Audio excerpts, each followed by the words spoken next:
Selasa 15 Juni 2010. Selama 15 menit ke depan, berita aktual dalam negeri akan kami tayangkan. Bersama saya Sri Ulina Burbarus, berikut laporan selengkapnya.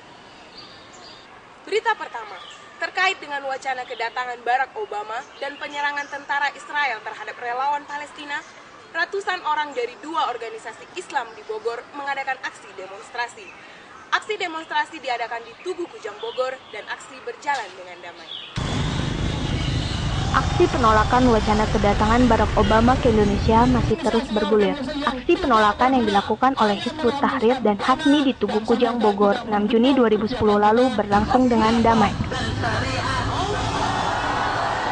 Ya, yang jelas aksi ini sebenarnya bukan hanya dilakukan oleh Hizbut Tahrir, tapi seluruh komponen umat Islam. Tujuannya membela saudara-saudara kita di Palestina, tetapi juga untuk menegakkan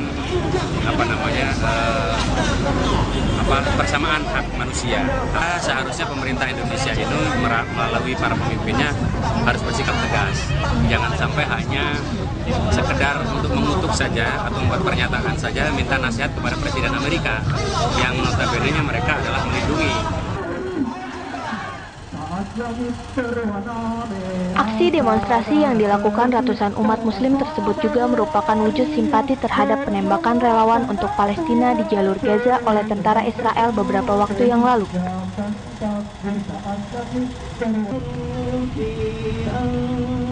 Aksi tersebut juga diwarnai dengan pembacaan ayat suci Al-Quran dan penginjakan bendera Israel serta bendera Amerika Serikat sebagai wujud mengutukan terhadap negara Yahudi. Tahaya Nisa, Novia Wulandari, Bogor, Jawa Barat. Beralih ke berita ekonomi. Musim hujan yang melanda sejumlah kawasan di Indonesia berdampak pada kenaikan harga bahan pokok di pasar tradisional. Salah satunya adalah kenaikan harga yang terjadi di Pasar Bogor, Jawa Barat. Meningkatnya curah hujan sepanjang bulan Mei di wilayah Indonesia berdampak buruk pada harga bahan-bahan pokok. 12.000 sekarang udah 24.000 rupiah hingga sekarang 24.000 rupiah per kilonya. Selain harga itu cabai merah atau cabai apa? Cabai merah, cabai keriting, cabai rawit semua naik. Kalau cabai rawit dari berapa ke berapa Pak? Dari 10 sampai 20.000. Itu diikuti dengan kenaikan harga bawang merah atau bawang merah? Bawang merah dari berapa ke berapa? Dari 10 sekarang 12. Dari 10.000 sekarang 12. Kenaikan harga cabai dan bawang berkisar rata-rata 30 hingga 50%. Hal itu sangatlah berdampak pada masyarakat. Ibu sudah tahu ada kenaikan harga cabai? Sudah. Itu Ibu sebagai masyarakat, komentar Ibu seperti apa? Merasa keberatan. Kenapa Bu kira-kira terganggu nggak? Terganggu. Masyarakat berharap agar harga bahan pokok di pasar segera stabil. Tahaya Nisa, Novia Wulandari, Bogor, Jawa Barat. Vokalis band papan atas Ariel Peter Pan dan Luna Maya kini menjadi trending topik di beberapa situs jejaring sosial terkait dengan tersebarnya video syur mirip keduanya.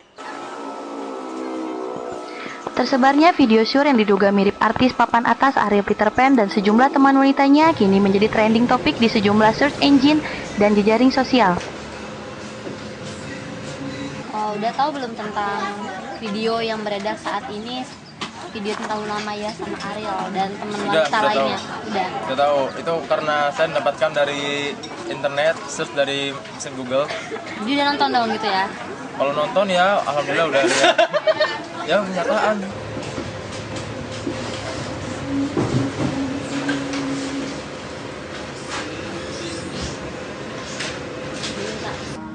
Itu tuh sebenarnya benar-benar terjadi dia atau hanya rekayasa gitu. Kayaknya mah kalau dia senang ini mah ya nggak bagus amat ya, dia figur ya.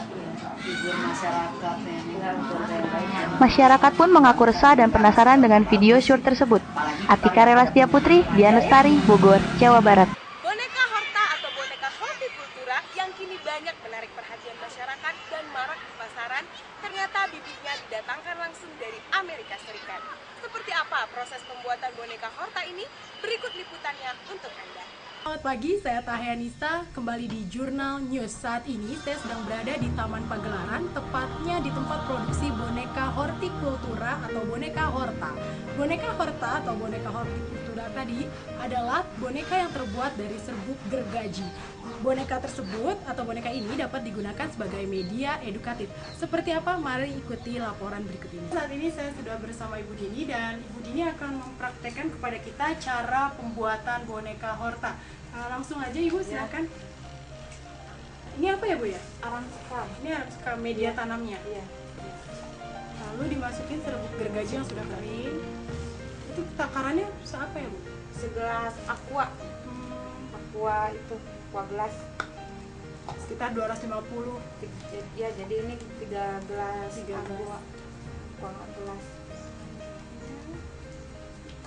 Diikat ya. Kalau sudah diikat seperti ini, tinggal dibentuk.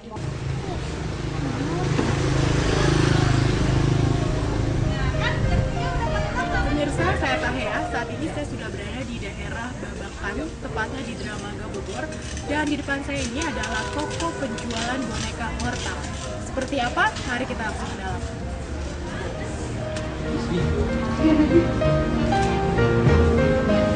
Untuk di sini sendiri harganya berkisar dari berapa sampai berapa?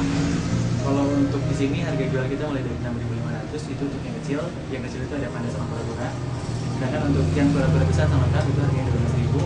Untuk yang panda itu harganya 13.000. Untuk yang lain itu rata-rata 15.000-an. Sedangkan untuk yang super besar itu yang big itu harganya mulai dari 20.000 sampai 75.000. Oh ya Mas, cara merawat boneka Horta itu sendiri yang baik itu seperti apa? Kalau merawat boneka sebetulnya gampang banget, itu tinggal disiram aja, siram tiap hari, kemudian tinggal ditunggu aja, mungkin selama 4 hari dia udah bersambar, udah bertumbuh. Setelah itu tinggal disiram aja tiap hari sampai bonekanya itu mati atau layu sendiri kemudian jadi sekitar 2-3 bulanan. Tangan saya ini sudah ada contoh boneka Horta seharga 52.000. Boneka Horta ini tergolong boneka Horta ukuran besar. Untuk sampai rumput tinggi setinggi ini, maka diperlukan waktu selama 3 hari. Untuk itu, bagi pemirsa semua yang berminat untuk memiliki boneka Horta di rumah, harus rajin-rajin menyiramnya agar rumput tumbuh tinggi seperti ini. Anda pecinta kuliner khas Sumatera Selatan? Jika iya, di Bogor, Jawa Barat telah hadir Pondok Bahren. Uniknya, kafe dan restoran ini tidak hanya menyajikan makanan khas Sumatera Selatan, tetapi terdapat galeri kebudayaan Palembang. Seperti apa laporan selengkapnya? Berikut kami hadirkan untuk Anda. Baik pemirsa, sekarang saya sudah berada di depan Pondok dan Kafe Bahren, tepatnya di daerah Warung Jambu. Berhubung sekarang sudah menunjukkan waktu jam makan siang, sepertinya rumah makan ini cocok untuk mengobati rasa kangen saya terhadap kampung halaman saya, Palembang. Seperti apa suasana Palembang yang tercipta di dalam? Yuk ikutin saya. Wah pemirsa, baru masuk saja saya sudah diberikan pemandangan yang sangat spektakuler yang sama persis dengan suasana Palembang. Tapi seperti apa makanannya? Yuk kita langsung aja pesan makanannya. Enaknya duduk di sebelah mana ya? Kayaknya itu deh, yuk.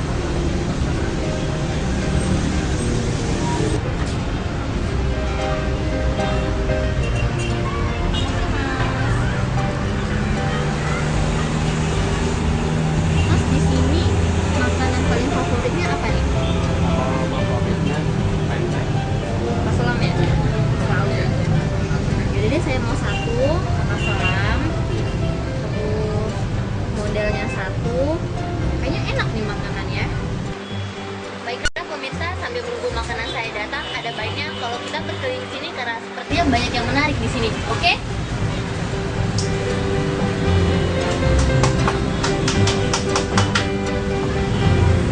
Pemirsa, ternyata selain tempat makan di Pondok Bahren ini juga terdapat galeri Bahren. Seperti apa keadaan di dalam? Yuk, saya lihat.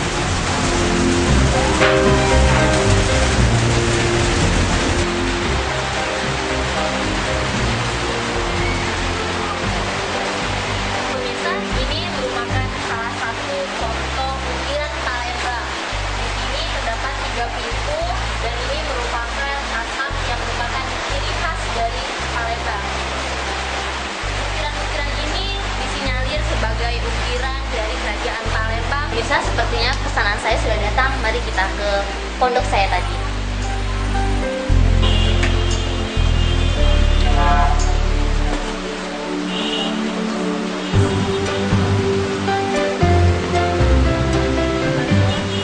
Wah, pesanan saya sudah datang pemirsa. Tapi apa rasanya? Makasih ya Mbak.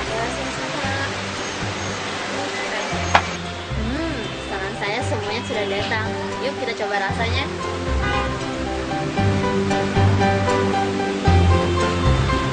Aromanya mantap.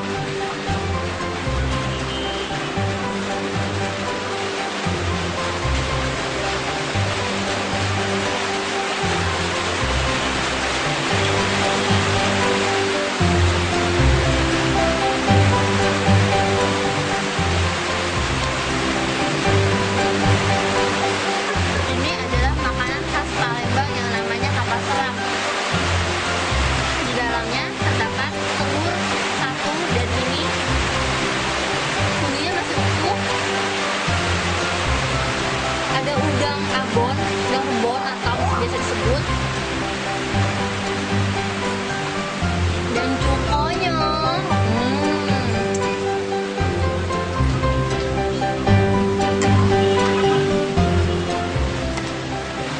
Pemirsa, makanan yang kedua ini namanya rujak mie.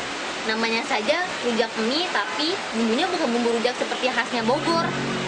Pakai cuka ini juga. Selain mie di dalamnya, terdapat juga pempek ligar yang tidak ada telur di dalamnya. Wow.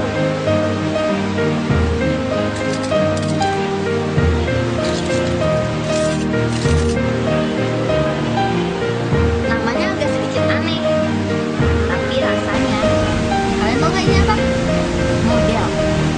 Bukan model yang ada di catwalk, bukan.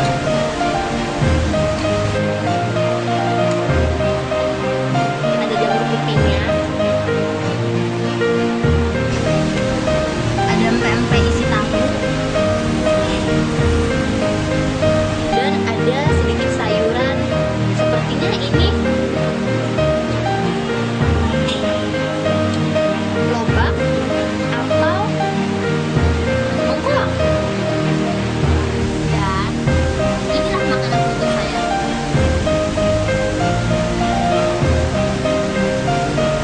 Namanya Srikaya.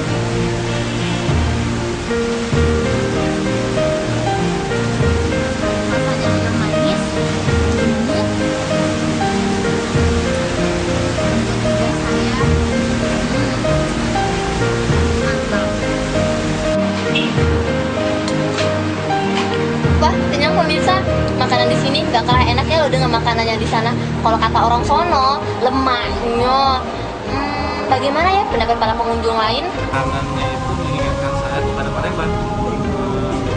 Jadi artinya khas sekali makanan Palembang direplikasi di sini. Sekian wisata kuliner kita hari ini. Saya Atika Lesta Putri dan Lestari dari Bogor, Jawa Barat melaporkan. Melihat laporan tadi, sepertinya Pondok Bahren adalah pilihan yang tepat ketika Anda berwisata kuliner di Kota Bogor. Laporan dari Pondok Bahren tersebut sekaligus